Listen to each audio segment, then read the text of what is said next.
अजय जी, आपका स्वागत है निर्भय न्यूज में। नमस्कार।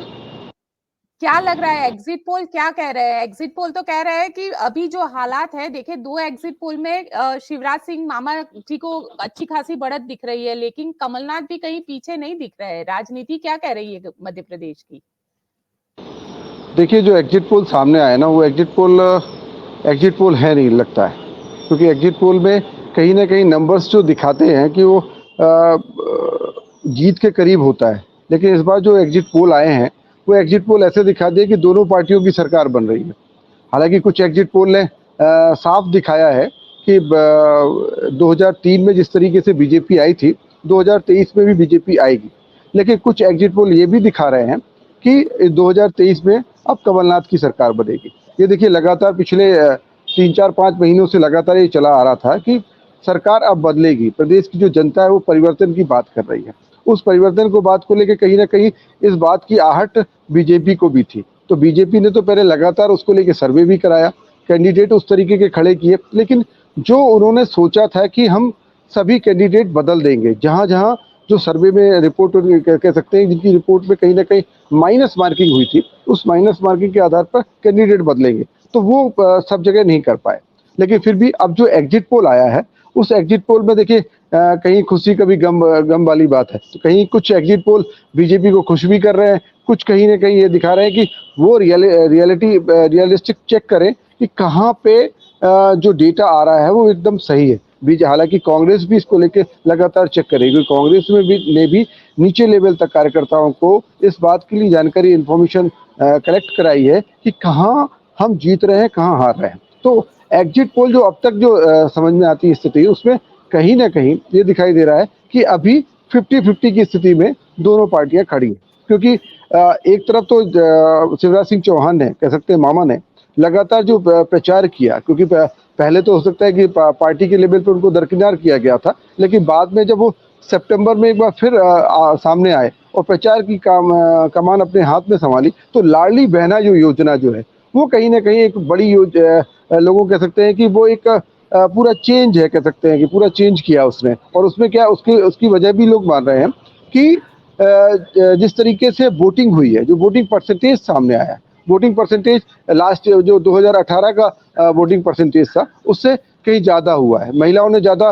बढ़ चढ़ के वोट किया है। तो अब दोनों पार्टियां ये सोच रही हैं कि कहीं ना कहीं इस वोटिंग परसेंटेज का लाभ उनको भी मिला होगा, इनको भी मिला होगा, क्योंकि लेकिन लाडली बहना योजना महिलाओं के खाते में सीधा पैसा गया है, महिलाओं को सीधा उसका लाभ मिला है। रक्षाबंधन से के बाद लगातार महिलाओं के खाते में गया, लेकिन कुछ महिलाएं हैं जिनको कि उसका लाभ नहीं मिला होगा। तो ये कह सकते हैं कि आजकल लोग बहुत जल्दी नफा नुकसान देखने लगते हैं। वोटर तो और भी बहुत ज्यादा सजग हो गया है, वो तुरंत नफा नुकसान देखता है कि यार हमें ये योजना का लाभ हमें मिल रहा है कि नहीं मिल रहा है। हालांकि कांग्रेस ने भी इस बात का ऐलान किया था कि आने वाले समय में जब उनकी सरकार बनेगी तो उनको भी महिलाओं को भी लाभ दिया जाएगा। उसको कहीं ना कहीं वर्तमान में बीजेपी की सरकार थी और उस सरकार ने उसको कैश कराया और उन्होंने पहले से योजना लॉन्च कर दी और लगातार उसको पिछले रक्षाबंधन से बने अगस्त महीने से लेकर अब तक उनको उस योजना का लाभ मिल रहा है। तो वो वोटिंग परसेंटेज जो अभी है उस पर कोई भी एग्जिट पोल लोगों ने किए हैं, लेकिन एग्जिट पोल देखिए कभी भी होते हैं तो जो सैंपल लिए जाते हैं बहुत ज्यादा सैंपल होते नहीं हैं। और अभी जो एग्जिट पोल अपन देख भी पा रहे हैं, जो एग्जिट पोल का एनालिसिस भी करें तो उनके 2018 या बीच में जब उपचुनाव हुए मध्य प्रदेश में या दूसरे स्टेट में उपचुनाव हुए, तो कहीं ना कहीं उतने ठहरे नहीं एग्जिट पोल जितने कि पहले एग्जिट पोल आते थे, लोगों को भ्रमित नहीं करते थे। आज का एग्जिट पोल कहीं ना कहीं लोगों को भ्रमित कर रहा है और लोगों को ये नहीं साफ हो पा रहा है। हालांकि पार्टी उत्साहित है इस एग्जिट पोल को लेकर।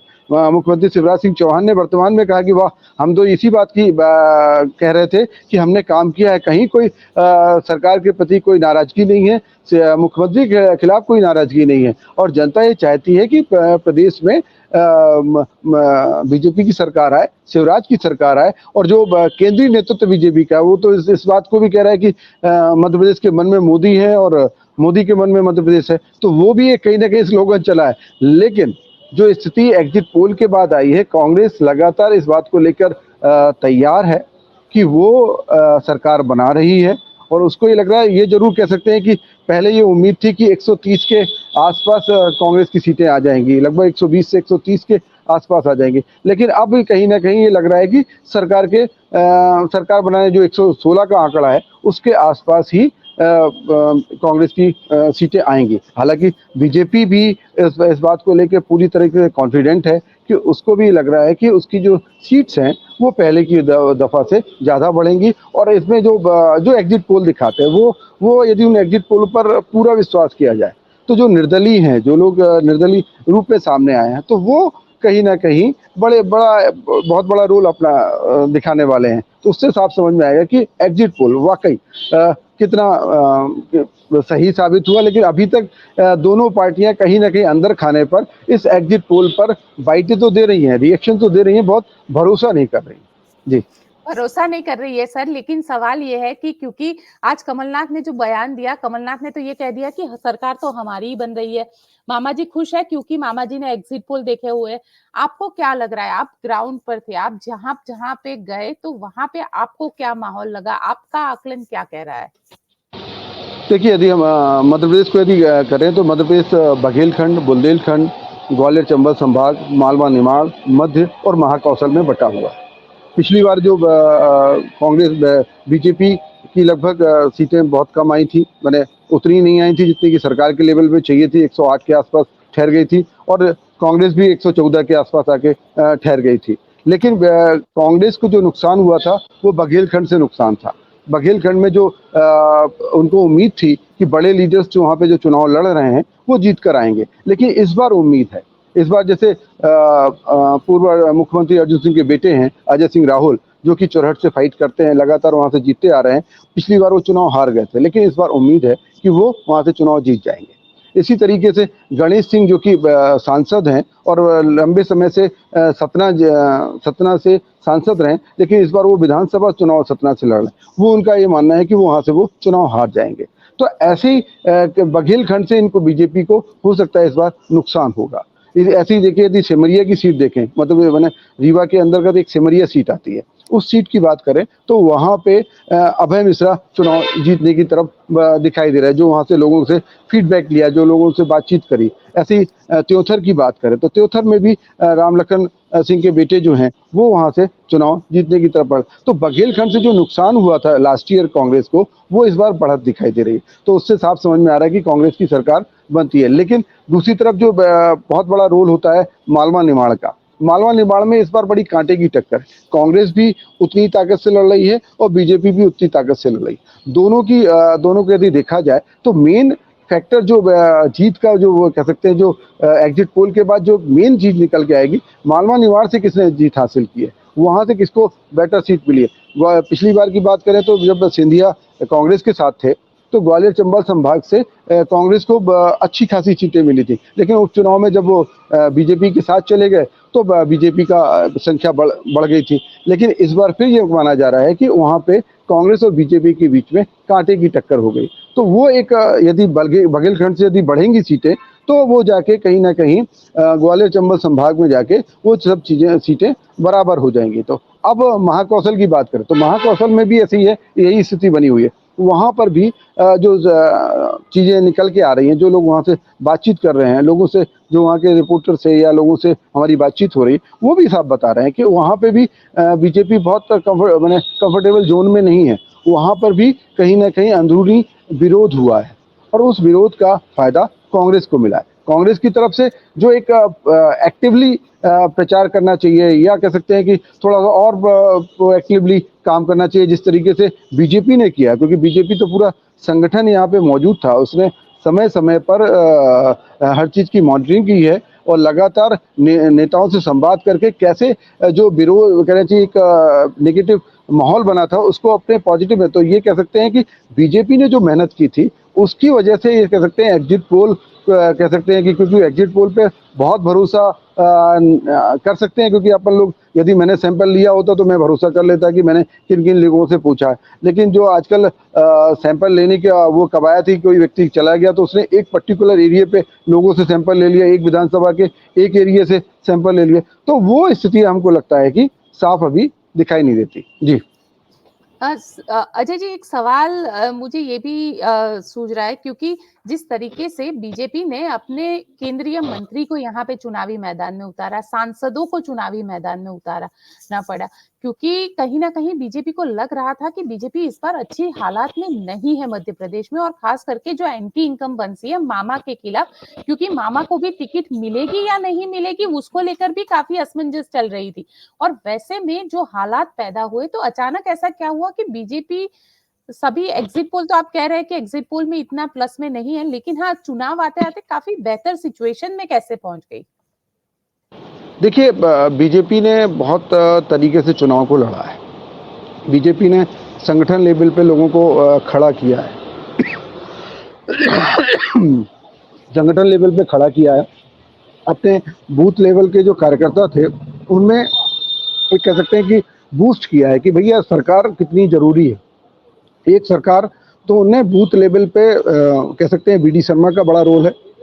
उन्होंने संगठन लेवल पे एक एक कार्यकर्ता से बातचीत की है, क्योंकि बीजेपी हर लेवल पे सर्वे कराती है। उस सर्वे का जो रिजल्ट आता है उसके आधार पर वो आगे बढ़ती है।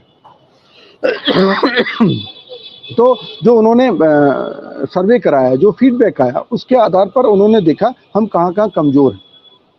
जहाँ जहाँ कमज़ोर थे वहाँ वहाँ पर उन्होंने कार्यकर्ताओं पर से सीधे संवाद किया, बातचीत की, उनकी समस्याओं का हल निकाला। इसके साथ ही प्रधानमंत्री नरेंद्र मोदी का फैक्टर तो है ही है।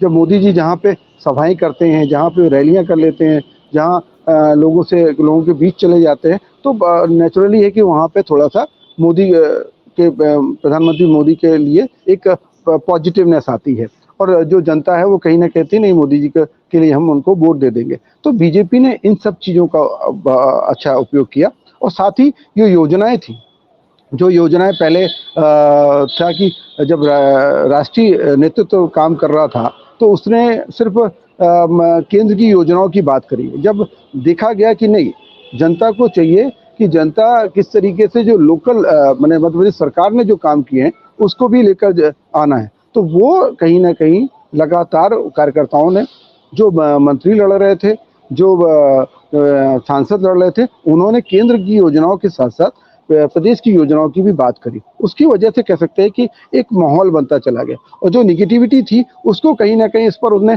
पानी डालने का काम किया। और उसकी वजह से आप कह सकते हैं कि आज स्थिति ये है कि कल परिणाम आने वाले हैं, रात बाकी है, और रात बाकी के बाद पूरे के पूरे परिणाम सामने आ जाएंगे। लगभग कह सकते हैं कि इस वक्त जब हम बात कर रहे होंगे तो हमारे पास पूरा एक होगा कि 230 सीटों पे किसकी सरकार बन रही है, कौन सरकार बना रहा है, वो साफ हो जाएगा। जी, सरकार कौन बना रहा है, लेकिन ऐसी वो कौन कौन से मुद्दे, क्योंकि कमलनाथ ने पिछली बार 2018 में जीत के बाद सरकार बनाई थी, हालांकि सरकार ज्यादा वक्त तक चली नहीं।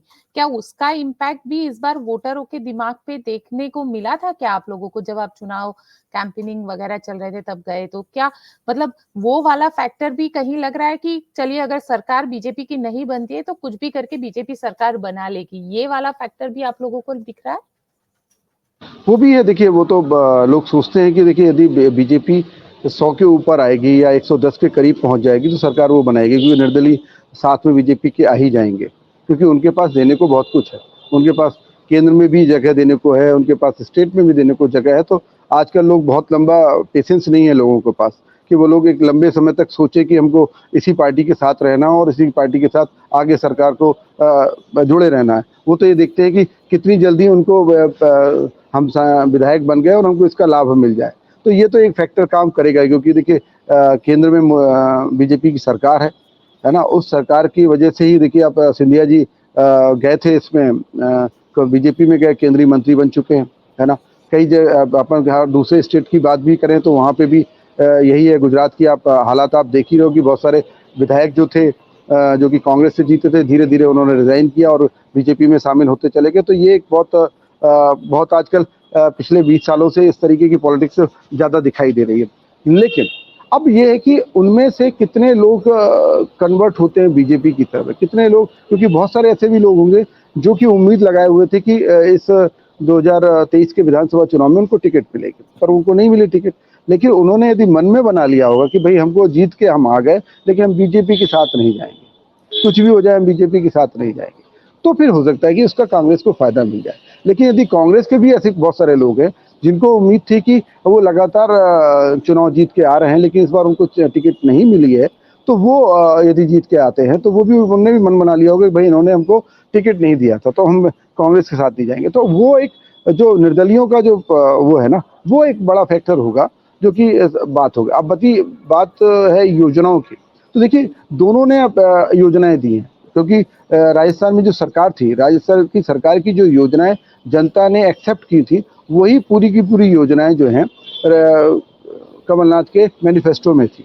वो जो योजनाएं कह सकती हैं आप, क्योंकि लोग कहते हैं रेवड़ी कल्चर की जरूरत नहीं है, लेकिन कहीं ना कहीं रेवड़ी कल्चर बहुत हावी है। उस रेवड़ी कल्चर की वजह से आज आप कह सकते हो कि बीजेपी फिर से फाइट में आ गई है। बीजेपी ने जमकर लोगों को इस बात का आश्वासन दिया है, अपने मैनिफेस्टो में इस बात का आश्वासन दिया है कि उनकी सरकार आ गई तो हर किसी का ख्याल रखेगी। और लोग आजकल बहुत जल्दी से छोटी सी खुशी में किसी के साथ चले जाते हैं। जी बिल्कुल, छोटी सी खुशी में किसी के साथ चले जाते हैं, लेकिन जितने भी मंत्रियों को लड़वाया है, जितने भी सांसदों को बीजेपी ने चुनाव लड़वाया है, उनका भविष्य क्या लग रहा है आपको? अब देखिए इसमें नरेंद्र सिंह तोमर चुनाव लड़ रहे हैं, जो कि ये माना जा रहा है कि वो चुनाव जीत जाएंगे। प्रहलाद पटेल चुनाव लड़ रहे हैं, लेकिन वो जीत जाएंगे, है ना।